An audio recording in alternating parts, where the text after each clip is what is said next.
time to get your fix. Come on down, get your horrible gaming review. Come on down, get your horrible gaming review. Come on down, get your horrible gaming review. Come on down, get your horrible gaming review.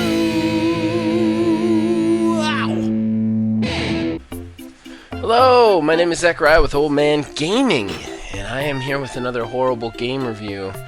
And this is going to be a special one. But before we get into it, got to do our normal disclaimers. Number one, the word horrible in the content of this video does not necessarily refer to the game or content that I am reviewing, but much more the review itself. I do snap judgment reviews here. I get 5 to 10 hours, usually max, to decide whether or not you're going to have fun with this game right off the bat.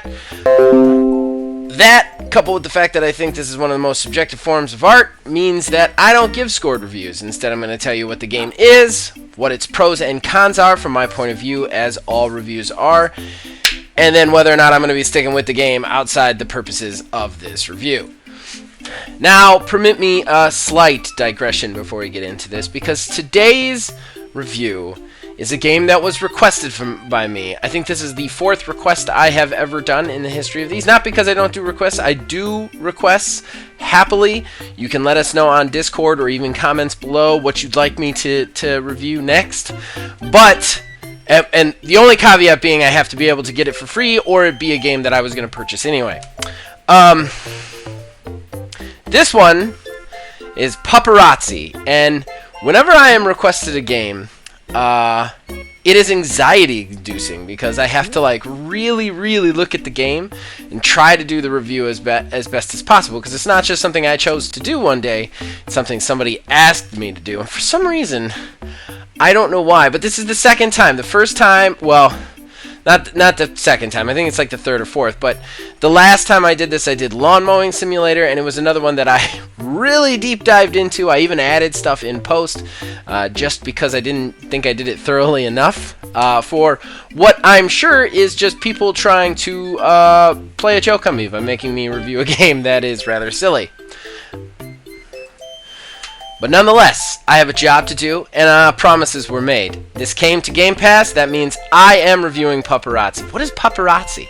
Well, if you haven't figured out by now, I'm surprised. But it is a game about taking pictures of dogs. Cute dogs, but dogs. That's what you do. You kind of get thrown into this fantasy world, I guess.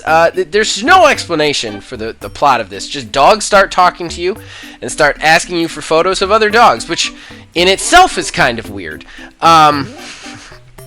What you'll do is each area is kind of like this just open area with dogs running around. And then you go in and you take pictures of the dogs based on requests that you get from other dogs or people who want to see certain pictures or whatever. You can also take your own pictures and upload them to an in-game social media thing called Pup.net, I think it's called, to try and gain followers, which also leads you to rewards. Everything leads you to rewards. Accomplishing the task leads you to rewards, that sort of thing. With that being said, you can also take your own pictures if you want and save them to your own gallery, and there's also a savable gallery from your home screen where it shows all the different types of dogs you've taken pictures of. To check those off, it shows your favorite pictures that you've marked as favorite. Those things, as well as the fact that there are a number of different items laying around or things that you can purchase from a vending machine that allow you to interact with the dogs in certain ways. You can pet the dog, you can throw sticks for the dog, throw frisbees for the dog, get the dog to pick up tennis rackets, and sometimes the dogs will surf and ride bikes. This is a very fantastical land. This is not just like normal run-of-the-mill dogs walking around, which we'll get into why I think they should have just gone with normal dogs running around. But yeah, and you just take pictures of dogs. I mean, this is very simple. You earn these bonks, which are basically like golden bones, which allow you to buy things at the store, which you can actually get rolls of film, different rolls of film, which I thought was really interesting. As you progress through the game, you also unlock different camera filters, different zoom lenses, all sorts of things. There's very in-depth camera stuff here, which kind of surprised me. You can also switch to portrait or landscaping mode while taking pictures of the dogs. And yeah, that's it. That's the game. That's the game in a nutshell. Ridiculous requests from dogs to take pictures of dogs in ridiculous situations. As you complete quests and missions in each different area, other areas unlock, which you can then go to get more quests to take pictures of dogs. I'm going to compare this game a little bit to Pokemon Snap. I don't think I've done my Pokemon Snap review yet, which I had planned for that to be up already before I did this, but I just didn't get around to it, thanks to Naraka Blaypoint. But what's interesting about this game, as comparatively speaking, is that, well, we'll get into it in the pros and cons, but it's much easier to interact with. Pokemon Snap is on a rail. You kind of just control the camera as you move slowly through a situation, and then you try to get the best pictures through timing. With this, you can really create your own situations and kind of manipulate the dogs in certain ways in order to take pictures. You can even unlock later where you can dress them up in clothes. I said that. I'll say that again. You can unlock a mode later where you can dress them up in little clothes and take pictures. I think I said it better, more with the keeping touch with the vibe the second time. So that's the game. That's the game in a nutshell. There's not a lot to it. It's a very simple premise. They didn't clutter it up with a lot of ridiculous story mechanics. So let's go into the pros and cons. Let's get into this. So just to let you know, I almost never do this for my reviews, but because this was a requested review, I actually played this with a notepad next to me, and just to keep track of thoughts that I had. So we always start positive. We start with the pros. Number one is the social media posting. I think this is just such a cool addition and such a cool mechanic to it. Basically, the way it'll work, and I'm sure you'll see some of it in the video footage, is like once you've taken so many pictures, you only get so much film per area before you have to leave the area and then come back so it can procedurally generate new dogs for you. Or you can also buy film, different film like black and white and vignette film and stuff like that, different filters.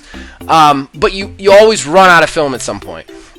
As you take pictures, when you go back into your picture section, you can scroll through the pictures and pick which ones you want to upload to this. I think it's pup.net. I'm sure I'm wrong, but when you upload it, you get a couple of comments on it. The comments will also be followed by a follower count. It'll either go up or down or have a 0 next to it. And the comment tells you basically how you did with the picture. Like it'll say, "Oh, I can't see them. I can't tell. I'm just seeing their butt." Or it'll be one where it's like, "Oh, it's a party," and you'll see like a bunch of dogs in a party. What's also interesting is each little area comes with these like modifiers, not even really modifiers, but they're like guidelines for what people would want to see dogs doing in this situation. So like when you're on the beach, there'll be like a little party icon, which means take pictures of group dogs. And then there'll be another one with nature, which means take pictures of dogs with like trees or something. Stuff like that, which is interesting. Posting the right pictures gets you more followers and help your trend and help you unlock more things. It's a nice little addition, especially when this game feels quickly like you run out of stuff to do. Number two, and this is one of my biggest ones, although we're going to get into kind of something about it in the cons, but the simplicity of this game is great. It's also not bogged down. It's not bogged down by story. So again, I wanted this to be up before the Pokemon Snap review, but one of the biggest problems I'm going to have with Pokemon Snap is this is a game that the mechanics are built for young children, while the game itself story is built for older children who would not be interested in the mechanics.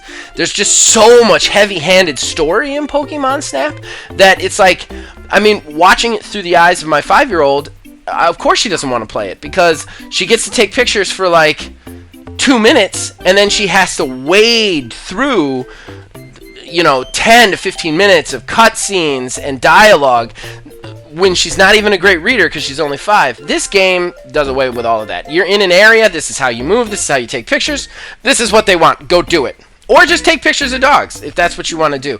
This is great. I can give the controller to my kid, she can run around, take pictures, and be really happy with what she did.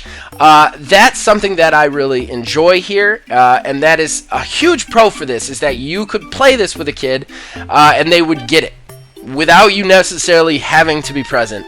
And that's a huge thing that I think sometimes Nintendo loses track of. They kind of get caught up in themselves a little bit. Like, oh, it's got to have this big immersive story. It doesn't. A 5-year-old just wants to take pictures of Pokemon. That's it. They just want to take pictures of dogs. Just let them do that. And this game does that, and I appreciated it. And that actually dovetails all together with my third pro, which is that it's awesome for kids. There's just a really coolness to this that's just cute. Your kid can get really excited while they're taking pictures.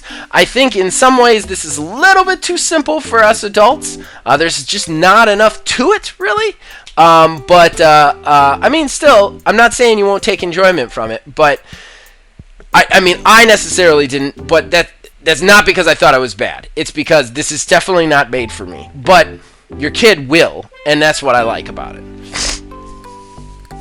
Alright, let's move into the negatives, the cons. My number one con, the biggest thing that I had a problem with, is that the dogs themselves don't move realistically. And I'm not talking like photorealistic. They don't move their feet. They just kind of like, they're almost like figurines that hop around and turn their heads and occasionally like bend over to pick stuff up. That just took me right out of it. Like, I would have liked to see the dogs move around or actually run. Obviously, this is a small indie game, indie developers. It is very hard for them to do I mean, it's a lot cheaper to not have to do animation, right? My only problem is that that's the focus of this game. It's not like you're cutting. It's not like you're scrimping on some ancillary side part of it, something that you're only going to do 2 or 3 times, or it's just like an inventory screen. You're cutting on the main bulk of the game, which is the dogs. You want to take pictures of dogs. Like, if you're playing this, that's what this game is about. It's very obvious. So the dogs themselves have to have the most detail put in, and these dogs, they sometimes feel very lifeless and almost like statuesque. And that took me out of it a little bit and bothered me. My next one is the bad tutorial on this one.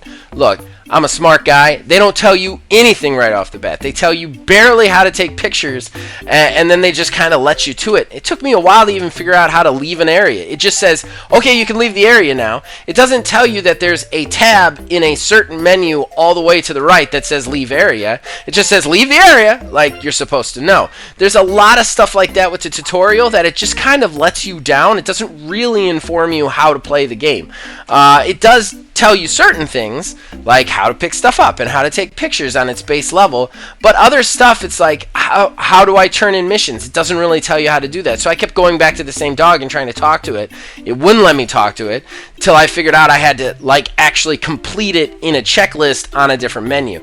They just didn't lead you through the menus easy enough, and while once you understand this game, it's cakewalk, it's very simple. Until you understand it, there's like certain very simple things that you just don't know how to do because somebody just needs to point at it and go, that's where you do that. So that was a little bit. My final con, this has to be a con because it's horrifying and has given me nightmares. This is a slight spoiler. It's only in the second area that you realize this, so if you don't want the spoiler, I'd say give me about 5 minutes. I'd say give me about 2 minutes. Just fast forward about a minute or two, and then avoid it. But it's really not that much of a spoiler. You're not a person in this game, and you're not a dog. You are a horrifying camera with weird little sprongy legs and like arms that extend out in this loop to pet things. And I thought it was weird when like my arm came out from under the camera to pet a dog, and it was just this like mitten, this distended mitten on the end of a licorice stick, and it was petting, and I was like, all right, they're just being cheap on the interaction screen. That's all. No. You get a selfie mode in the second area, and the minute you turn it around, I was like, oh my god! It's just this weird, disembodied camera. So literally, like, you're buying film to put in your own head and body so that you could take pictures of these dogs. Where does the picture come out? It was horrifying. Like, it just blew my mind. It was absolutely horrifying. Just make them look like people. I don't know why we did that. It's real weird. There are people in this game, they're called, like, humanomorphs or something like that, which is silly, but, like... Or make them look like a dog. Please. This camera is horrifying. Alright.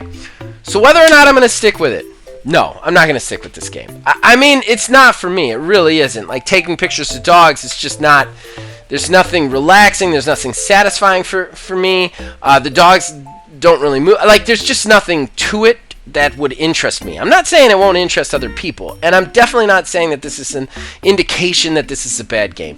It's a fun little indie game. I think there's a couple of things they could have done a little bit better, especially given the subject matter, but it's a fun little indie game, and I am sure that my kid is going to love it. I haven't let her play it yet. Not that I'm keeping her from playing it. She just haven't had time.